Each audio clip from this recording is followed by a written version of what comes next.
me watching crime shows, so I thought we may as well watch them together whilst I just get ready for bed.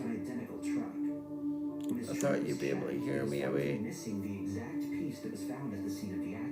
So I'm trying to just give you different content, and for the ones that I do watch their videos, I'm putting your comments on, so please follow him at TMG for LYFE and say that Stix sent you. Thank you, because I'm just saying that I'm giving the contenter, the original contenters, the credit they deserve. It's just I'm binge watching stupid stuff on TV, so I thought I may as well have it on. I need to build up my content, and I need to find out what content you like and what content you don't. I was about to say, like, bro, I get it. Everybody makes mistakes. But that family's loved one isn't never coming back. That's, bro, like, it makes you question the judicial system a lot, man. A lot. A lot. A lot. Like, bro, whoa. But was satisfied that the culprit had been caught and could now receive the help he needed. Her daughter was heard telling Simon at his trial to do better and to live a better life. Number 9. Gang violence has claimed thousands of lives over the decades, many of which were innocent bystanders who simply got caught in the crossfire.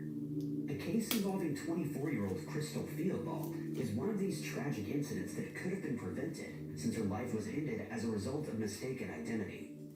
Crystal and her family lived in Arlanza, California, and in February of 2006, her brother Robert drove away from the family's home in his light-colored SUV. He then noticed a white Ford Expedition driving around the neighborhood, and as soon as its driver spotted Robert, they started following him. He decided to try and get away, but as he sped up, the Expedition followed suit. A chase ensued, but after a few minutes of trying to get away, he finally lost the SUV. Robert didn't know who the people in the other car were, and for his own safety, he wasn't planning on finding out. He made it to his daughter's mother's house and was thankful to be safe. But unbeknownst to Robert, the white Explorer was still driving around the area when Crystal arrived at an intersection with her boyfriend and other brother, Justin, in the car with her.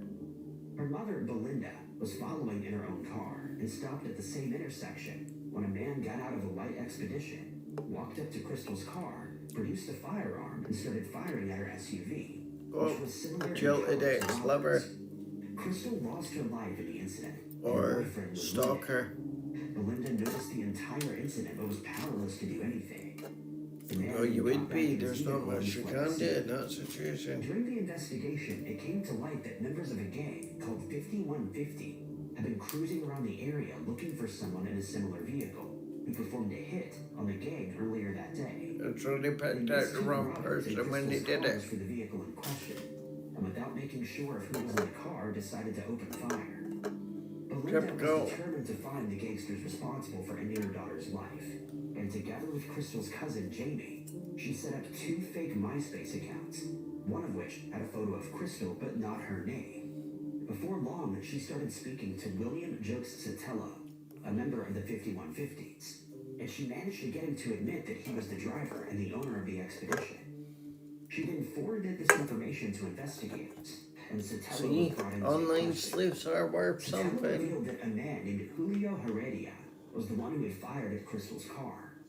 After Sotelo was released, he fled to Mexico and wasn't seen again for about 10 years. 2 brothers, William and Manuel Lemos, were later identified as also being in the car during the crime, and they later testified against Heredia.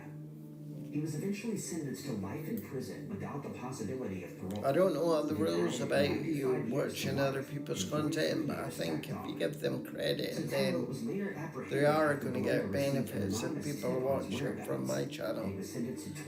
So as I said, make sure you follow me at TMG for life, LYFE.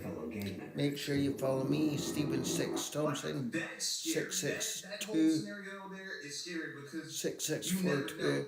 There's no way they on ever TikTok, prevent that and because follow me you on doesn't know you were driving a around in a at familiar car that they were assassin looking for. STX That's one on of them things where it's like X, you look up and you're just like, well, it was and that follow person's me on time. It had to Stephen be that Stix person's time to Thompson go on Facebook. because you Private cannot message prevent me that. if you want to And start then a in the group sheer with guilt younger probably, disabled people, or and we can them all talk turning on about that other member different or something people's like that in order for them to come forward like that. That was pretty circumstances, clever. and we can all work I think it was the together, mom to care befriend them like communities that. and clients. That But I also very, want to very use this clever. channel to chill out and play gamers and meet new friends and meet new bonds. Maybe meet my next wife. I haven't even been married once, so don't worry. I do have a daughter and she's as bad as me, but that's a different story. So yeah, follow all my links, follow all my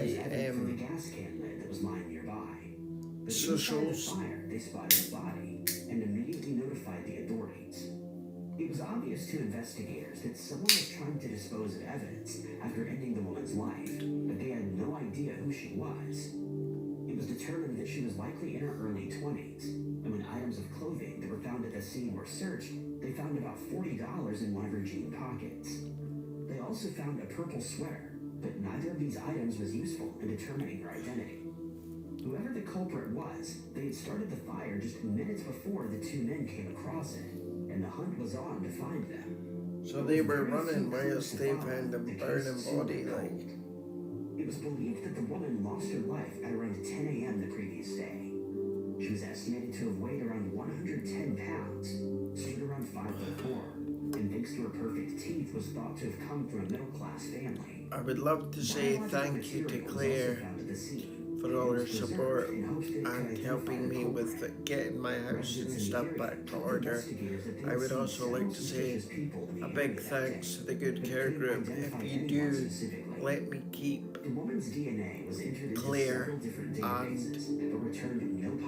none other than Zoe, because Zoe has been a complete legend, great sense of humour, similar drive to me, and I really appreciate it.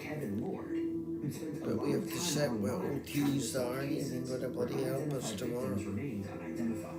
I don't understand why OTs are still on the job. You ask them for equipment to help you get more mobile, and they tell you that they don't do that anymore. You ask about physios, they're like, oh, we don't do that anymore. I'm like, so what the hell do you get paid to do? Just tell people you can't do stuff anymore. Because I told you, I'm beginning to transfer again, which is a huge step for me. So this is my starting building my stream now. So by getting more mobile, it means I can do more streams, and because I can do streams on bedrooms and in my setup in my living room, I'm quite impressed because I've always wanted to actually do something like this. So I'm looking for as many followers as possible, even if you just watch when you're falling asleep or whatever. But I don't know why you would listen to my voice when you're falling asleep. It's a bit difficult when you're only talking to yourself, I think. So you need to at least imagine if you can get like a group of people together and have a joke and a few beers. That's what we might plan for the weekend. See if we could figure something out like that, or figure out a certain game like Fortnite. Used to be the Fortnite, Thursday Fortnites and stuff years and years ago. So why can't we do ones with Gears, the original Gears of War, not the first one, the second one with the chainsaw, but without the back. As pure as the place it comes from. I'm looking forward to the new Sniper Elite game that's coming out. That looks really good. And by the way, for all your adverts, I should be getting royalties for that, because I should skip them all. And have you noticed that YouTube start adding more adverts in to the thing now? They start adding full programs in, believe it or not. Download the app. I just think it's stupid. Peggy 7. I do think that they need to do a TikTok Pro, and they need to do a Twitch Pro that works better on tablets. This game looks interesting.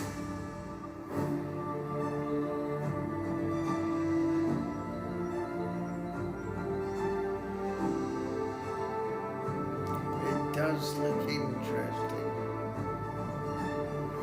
I will give them that.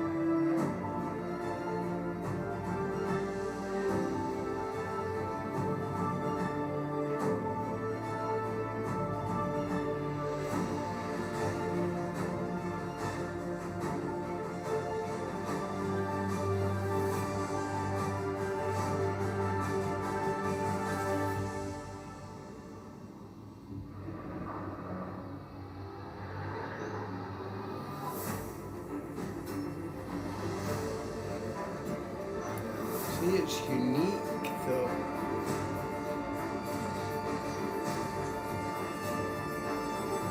It just does look interesting.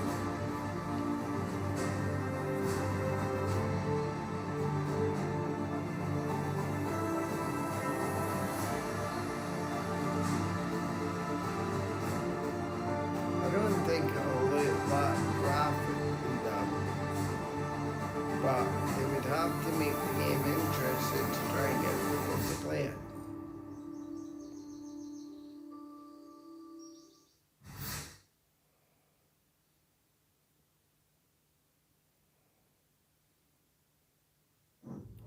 It's just a game out of left field. I think it might have been a mobile game, just transported into being Cool. a console game. Get out your vehicle, call the police, file a report, do all. You had to end her life like that and then burn her? Come on, bro. I don't believe none of that. Number 7. The disappearance of Linda Pagano, who hailed from Akron, Ohio, is one that has baffled her family and investigators since 1974. But thanks to a keen internet sleuth, investigators were finally able to make some headway. The case started on the 1st of September of that year, when Linda attended a concert. But when she got home later than she was supposed to, it caused some friction in the family's home on Carnegie Avenue. She and her stepfather got into a heated argument that resulted in him telling her to leave the house, which she then did while still angry.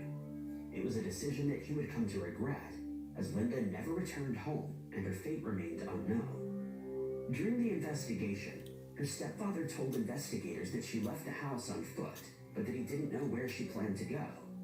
Her brother Michael immediately had a bad feeling about her disappearance. He and other members of their family suspected that her life may have been ended, and that her stepfather may have been responsible. But no evidence to support this theory was ever found. The resulting searches turned up no further clues, and no one came forward to report that they'd seen her after she walked away from the house.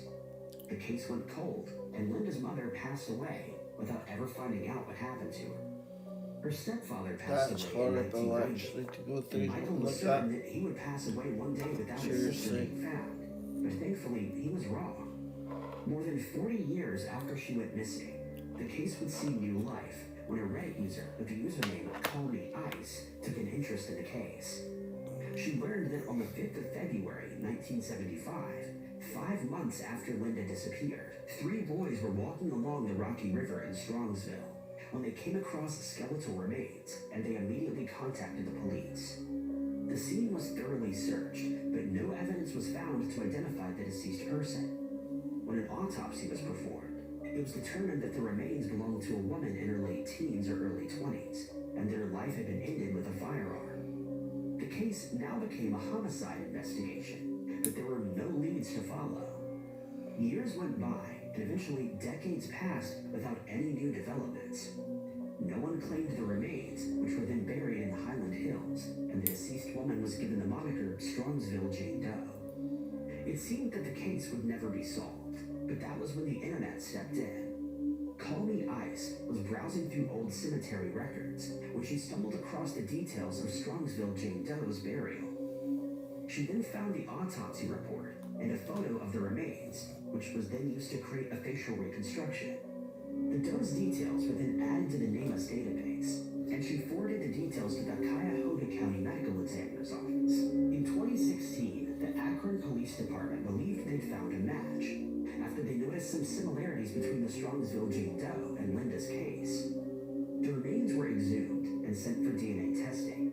The results showed that they belonged to Linda, and against all odds, she'd finally been found. Michael was overwhelmed by the news and had a chance to meet Call Me Ice, who turned out to be a woman named Christina Skates, and he was able to convey his gratitude that she had taken an interest in his sister's case. It just sucks they wasn't able to identify the killer. And I know a lot of y'all think like me, was it the stepdad? And he got off. He ended up dying before they figured out what happened to her, man. But even if he didn't do it, bro, that's one of the scariest things, fam. To tell your kid, get out, and then the next thing, even if it is your stepkid, and then the next thing they go missing and you never see them again, you gotta live with that guilt of saying, what if I'd have never told her to leave? How do you think her mom felt? Number 6. It isn't only members of the public who use the internet and social media to raise awareness and hopefully solve cases that have left investigators stumped. One case involving 24-year-old Mike Pimentel from Liberty Village in Toronto, Canada, was solved thanks to a detective who decided to reach out to the public via Twitter, now known as X. On New Year's Day of 2012, Mike was leaving the Liberty Grand Banquet Hall at Exhibition Place after celebrating the arrival of the new year. But he somehow got separated from his group of friends and they were unable to find him. Later that morning, at around 3 a.m., someone stumbled across Mike near Liberty Street and realized that he'd been injured. The police were called, and it was determined that Mike had been attacked with a sharpened blade. He was rushed to the hospital, but sadly passed away soon after. The case had now turned from an assault investigation into a homicide case, and the police started hunting for clues. Footage from the night in question showed a man who they considered to be a person of interest, and images were released to the public along with an appeal for anyone who recognized him to come forward. They described the man as Caucasian, in his mid-20s, standing between 5'6" and 5'7" inches tall, with short hair and a slim build. But no one came forward, and the investigation ground to a halt until Detective Staff Sergeant Tan Buing decided to approach it from a different angle. He and his wife had been listening to a podcast called Serial, which discusses unsolved cold cases. He usually found these cases to be complicated and sometimes boring, but noted that the podcast summed all the details up nicely, which seemed to grab their audience's attention. He decided to use social media in the same way and started uploading information and photos from Mike's case to Twitter. First was a photo of a woman who was seen with a person of interest. A week later, he added more photos, this time of items found at the scene including a hair extension that had biological material on it, a pair of black high-heeled shoes, and a bunch of keys attached to a keychain of the Moroccan flag. He uploaded more information every Saturday, and before long, social media users were hooked by the mystery. Tips and inquiries started flooding in, and eventually investigators got a break in the case, though they didn't disclose which of the tweets had resulted in the needed information. They discovered that the man they were looking for was 30-year-old Sean Poirier, who was then taken into custody. Poirier stated that he acted in self-defense during a street fight that had broken out between him and Mike, and he pleaded not guilty to a charge of second-degree murder. He says that he and the woman in the photos, his girlfriend, Sasha Harden, had been bar hopping, and when he stopped to relieve himself on a street corner, they were confronted by Mike, who Poirier claimed started screaming at them. He added that after Mike threw him to the ground, he grabbed his blade from Harden's purse and used it to fight back, resulting in Mike's injuries. Mike then simply turned and walked away from the fight. When asked why he didn't report the incident, Poirier stated that he had a criminal record and was worried that the man may have succumbed to his injuries. The trial resulted in a mistrial, and when a new trial was scheduled, Poirier was given a lesser charge of manslaughter to which he pleaded guilty. He was found guilty and sentenced to 4 years, 4 months, and 10 days in jail. But since he'd already spent time in prison awaiting his trial, he only had 1 day left to serve. Number 5. When a loved one passes away, those who mourn them often find solace in the possessions that they left behind, as it serves as a reminder of who they were and what they meant to those around them. This could take the form of jewelry, a vehicle they used to drive, or letters that they wrote to loved ones.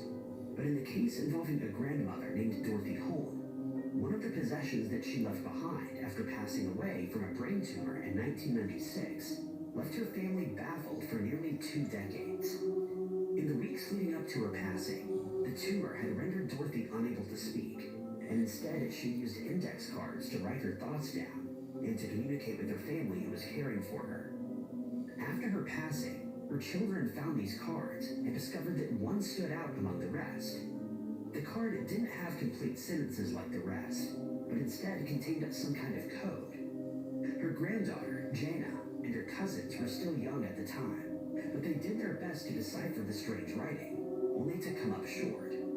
The writing was strange as it contained backwards commas and breaks that seemingly had no functions, and they were forced to admit defeat. The card was put away in a safe place and remained there for years until Jana's father happened upon it again years later. Jana was reminded of the code, and she decided to have another attempt at deciphering it. She joined a site called Metafilter, to which she posted the following, saying, quote, "My grandmother was alive from 1927 to 1996 and lived in Minnesota. Her 3 children were born in the 50s, and most music in the house would have played in the 50s, 60s, and early 70s. I don't have any of her other index cards, but my aunts may have some. None of them match each other, and the card does not include anything that her husband recognized. There were no family member initials, etc. The letters Z, X, and Q never appear. Y only appears in the last line." Jana was of the opinion that Dorothy had written the letters down so that she could remember the lyrics to her favorite songs, but she was unable to match them to any songs that she knew her grandmother listened to regularly. As soon as the image was uploaded to the site, users, known as Nephites, took an interest, and the race was on to see who could crack the code first. The mystery of the strange writing had bothered the family for 18 years, but it took internet users just 13 minutes to arrive at the correct answer. One user mentioned the first few letters on the card, which were OFWAIHHBTN, and asked whether Dorothy was a religious woman. Jana replied that she was, and that's when the mystery was finally solved. The users revealed that the letters were the first line in the Lord's Prayer, reading, quote, "Our Father who art in heaven, hallowed be thy name." The mystery was then finally solved, and Jana was delighted to learn that Dorothy used the cards as a type of cheat sheet to remember the Lord's Prayer up until her final days. See, stuff like this is why you'll never get rid of the internet. I don't care how much you hate it. I don't care how much it makes you mad. I don't care how much you hate the people that get on there and do obscene things and different things that just tick you off. There's good pockets of the internet, bro. And solving these mysteries and crimes and doing different things like this for loved ones, bro, you'll never get rid of it. We're never going back to a day without the internet, bro. Like it or love it, it's here to stay, fam. And for these reasons like this and stuff like this, bro, I'm here for it. Number 4. I think it's great and amazing though, Troy. Members of the Yeah. community try to solve missing person cases That's what you and other need. crimes that have gone unsolved. Some Fresh for good decades, eyes, fresh and they've seen brain. a lot of success over the years. They were responsible for solving the mystery of a missing woman named Tammy Jo Alexander. Tammy grew up living with her mother and stepfather, but eventually left to live with her grandmother after her mother became addicted to medication that had been prescribed to her, causing her to have violent outbursts. In the years that followed, her mother started working as a waitress at a truck stop, and when Tammy was in her teenage years, she returned to Brooksville, Florida to live with her mother, but her time there was far from pleasant. She was in the habit of running away from home at times and was known to hitchhike as far as California, usually with one of her friends. On most occasions, she would contact her family once there, and they would then buy airline tickets for the girls to return to Florida. In 1979, she ran away once again and was never seen or heard from again. Her family had no idea where she had gone, and her mother would eventually pass away at the age of 56 without ever finding out what had happened to her.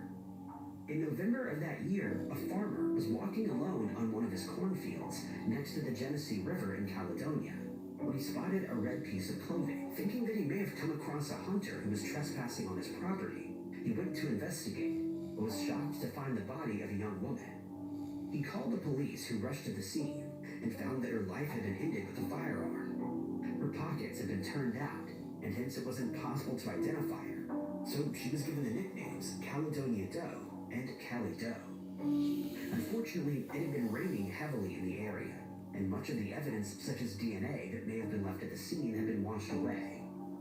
Carl Koppelman, a moderator for the Web Sleuth's website, came across the case of Cali Doe and managed to complete a facial reconstruction, giving members of the website a See, good that's idea the of thing what she with had the looked moan like about when she was AI alive. and that, but AI Then, could in actually 2014, scan your he skull stumbled across the and make case your of Terry's face, which is disappearance, pretty and he cool. immediately knew that Do it she for was all the woman computer who was games, so found when in people are Caledonia. murdered, He contacted that's the exactly authorities what they and need to informed do, them is about what use they that found. sort of software. Until she This was is why identified, Microsoft the has remaining been members of her heavily family assumed investing that in it Tammy all, had run away to start because a new it's life exactly somewhere what else. people need. Since When she you no lose longer loved stayed ones, living with her mother, they need to give you the it was then support to be determined able that to she find them. traveled to the New York State Thruway, likely with someone who'd picked her up while hitchhiking.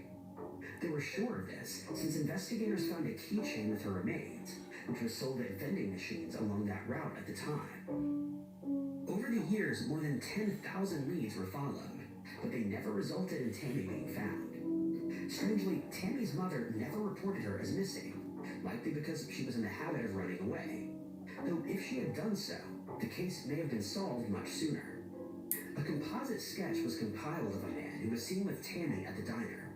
A waitress who Okay. worked there gave a description, and the sketch was released to the public, but her attacker has never been identified.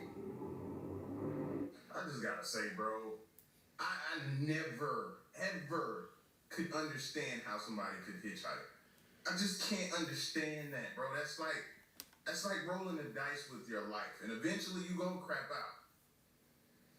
And hitchhiking from Florida to California, that's diabolical. That's diabolical. There's no other way to put it, bro. But yeah, I never understood hitchhiking. Can never grasp it. Number 3. Tara Grinstead grew up in Hawkinsville, Because Georgia. back in the with her day, best people friend, didn't Maria have the Flores. transportation Maria to says get that back Tara and had the forward. biggest smile she'd So ever of seen, course they grew and had up the ability to knowing make that they anyone weren't feel really better when they were anything going through a tough to time. worry about until In you had people 2005, like Pope she with was a attending clown. night school since she wanted to obtain a specialist degree, which would help her achieve her dream of working in education. And Specifically as a literally, school administrator or Jeffrey principal. Dahmer, But that's before how this, things she began managed to to obtain happen. And then scholarship you money had by competing in bloody beauty pageants. And in 1999, Mr. she Pretty won the Boy Miss Tipsy himself, pageant, which afforded her the chance to compete who in the always Miss drove Georgia the Beetle. competition, which was also held that year. Although she didn't win, she achieved her goal of making it that far. When she eventually retired from these competitions, she mentored other pageant hopefuls, teaching them how to conduct themselves during interviews, how to do their makeup, and so forth. She was in a relationship with an Army Ranger called Marcus Harper for 6 years, but since he spent a lot of time out of the country, they eventually split up, and the breakup left her distraught. By this time, she was 30 years old and had started working as a history teacher at Irwin County High School, and was the coach of the school's cheerleading squad. Her life was following the path that she had intended it to, but in October of 2005, everything changed. On Monday, the 24th of October of that year, she failed to show up for her classes, something that was very out of character. The school contacted her friends and a neighbor, but no one had seen her, and the police were called. They traveled to Tara's house and managed to make their way inside. There was no sign of her, but they found that her bed hadn't been made, and that her bedside lamp had somehow been smashed. The surrounding area was searched, and in the house's front yard, they found a single latex glove. While investigators initially believed that she left the area of her own free will, the discovery of the glove suggested that something more sinister had taken place. DNA found on the glove was sent to be analyzed, and when the results came back, they showed that Tara's DNA was present, along with that of an unknown man. The man's DNA didn't match anyone in the database, and with no further leads, the case went cold. It caught the attention of Payne Lindsay, the host of the Up and Vanished podcast, which has a following of millions of people. He often spoke about Tara's case, raising awareness about all the facts and clues that were found. His vested interest in the case drew the attention of Maurice Godwin, a private investigator who'd been working on the case for over a decade at the request of Tara's family. He contacted Payne and together they started looking at the case again, starting from the very beginning. See, fresh pair of eyes on new cases makes it a lot easier. Released, Georgia police were able to identify a suspect in the case and announced that a man named Ryan Duke had been taken into custody. It was discovered that he was one of Tara's former students, and a week later, a friend of his, Bo Dukes, was also arrested. It was then revealed that Ryan Dukes had broken into Tara's home, and when he was discovered, he ended her life. He then confessed to Duke, who has no relation to him, and together they disposed of her body on a nearby farm. The attention garnered by the podcast had prompted Brooke Sheridan, Duke's girlfriend, to contact the police, and she revealed that he'd confessed to her that he was the culprit. Agent J.T. Ricketson from the Georgia Bureau of Investigation stated that the media and the podcast were instrumental in bringing the two men to justice. Duke was acquitted of ending Tara's life, but was ordered to spend 10 years in prison for hiding her body. Number 2. It must be a harrowing experience for the families of a missing person to wonder for years on end what happened to them. And in some cases, they never receive the answers that they're so desperately looking for. One such case started on the 29th of December, 2013, when 59-year-old Navy veteran Donnie Irwin woke his wife up at around 6 a.m. and asked her for a gift card that they had received. He told her that he wanted to use it to buy cigarettes from a gas station about 5 miles from their house in Camdenton, Missouri. She got up, gave him the card, and since it was early, went back to sleep. When she woke up later, she was surprised to find that Donnie wasn't home, which she found strange, since the gas station was close to the house. She contacted the police and one of her friends, Mindy Sales, and Donnie was reported as missing. Investigators scoured through CCTV footage of the area, but he was never seen on the route to the gas station, and it was believed he never made it that far. No further clues were found, and it was suggested that he may have ended up in one of the Ozarks lakes. Teams of divers hired by Donnie's family periodically searched the waters for over 4 years, but to no avail, as no sign of him was found. It was noted that Donnie suffered from PTSD, and that he had other mental health issues, but it wasn't known whether this played a part in his disappearance. Then, in 2022, the case caught the attention of a YouTuber named James Hinkle, who had a history as a firefighter, rescue scuba diver, and drone operator. Since Donnie's disappearance had taken place close to his home, he decided to investigate it, and he traveled to the Ozarks with his kayak, diving equipment, and a drone. He searched through lakes, drove around back roads, and even dove into flooded quarries for several months, uploading his efforts to his YouTube channel. Then, in December of 2023, James was flying his drone above a pond near Donnie's home when he spotted the silhouette of a car beneath the water. He contacted the police, who recovered the car, a Hyundai Elantra, and the remains that it contained. They realized amongst the remains there was an artificial hip that matched Donnie's, and it was confirmed that Donnie's disappearance had been solved. His family was informed, and they stated that it was the best Christmas they'd ever had, as they finally knew what had happened to Donnie, and now had a sense of closure. It isn't known how his car ended up in the pond, but investigators don't suspect foul play, and believe it was likely due to Donnie losing control of his car. Hinkle stated that he plans to continue working on other missing person cases in Missouri, and that he was elated to have helped bring this decades-old mystery to a close. Number 1. When a missing person case has been cold for many years, investigators often find themselves too busy with new cases to spend much time trying to solve them. And for decades, no progress is made. One such case involves Maureen Therese Sherman, a 47-year-old woman who disappeared from Miami on the 1st of May, 1985.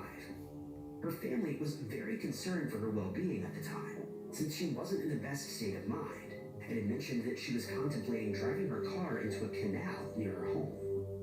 On the day that she went missing, she got into a red Plymouth Reliant K station wagon and drove away from her home, never to be seen or heard from again.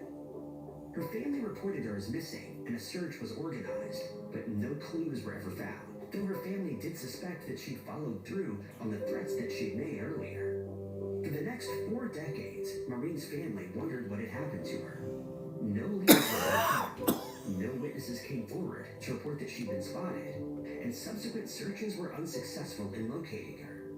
Then, in January of 2024, Two volunteer dive teams called Sunshine State Sonar and Adventures with Purpose decided to look into the case. Both teams have YouTube channels to which they upload similar cases where they search waterways, lakes, ponds, and rivers for people who have gone missing and were never located. Given that as many as 90,000 people who are reported missing every year in the US are never found, their mission is undoubtedly a noble one, and they've seen a lot of success in the past. Some of the cases that have been solved with the help of Sunshine State Sonar include the disappearance of Bernie Novick, who was found in 2024, Eduardo Guaterol, who was missing for 6 years before being found, Karina Tisdale, who was found after being missing for 19 years, and Karen Moore, who disappeared 22 years ago, among many others. As for Adventures with Purpose, they were instrumental in solving the case of Kylie Rodney, who disappeared in 2022, Diedrich Smith, who disappeared in October of 2006, Vietnam veteran Thomas Thornton, who went missing in Shelby County in March of 2021, and Carrie Mae Parker, who disappeared in her Buick in 1991, to name but a few. On the 5th of January, 2024, the two teams of volunteers decided to search a canal near Maureen's house. And after just 6 hours of diving through the murky waters, they came across a car that resembled the Plymouth that she was driving. They noticed that the car's windows were still down, and so assumed that whoever was driving would still be inside. They contacted the police, who then extracted the vehicle from the canal, and they could now start the process of identifying the remains that were found inside. Thanks to part of the car's license plate and the remains within the car, it was confirmed that Maureen had finally been found, and her family was able to lay her to rest as they had hoped to do for the last 40 years since she disappeared. That same weekend, the two teams were able to find another 3 people who had disappeared, and eventually located 5 missing people in a span of just 6 days. They continue with their mission and hope to bring closure to many more families in the years to come.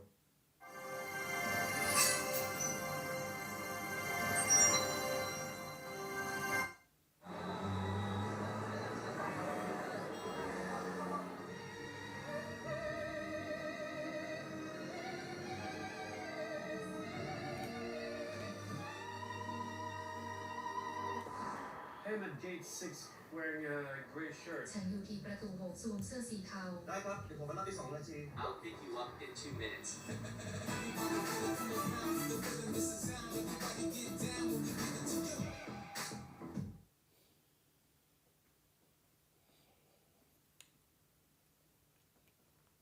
Frederick Krueger, later known as Fred, or most commonly Freddie, was born in the early 1940s as the son of a nun named Amanda Krueger. She was part of a religious order that ran an asylum known as Weston Hills and did volunteer work there from time to time. When Amanda was young, she was accidentally locked in a ward for the criminally insane over the holidays, and the inmates kept her hidden for days. When she was found, she was barely alive and now pregnant with a child.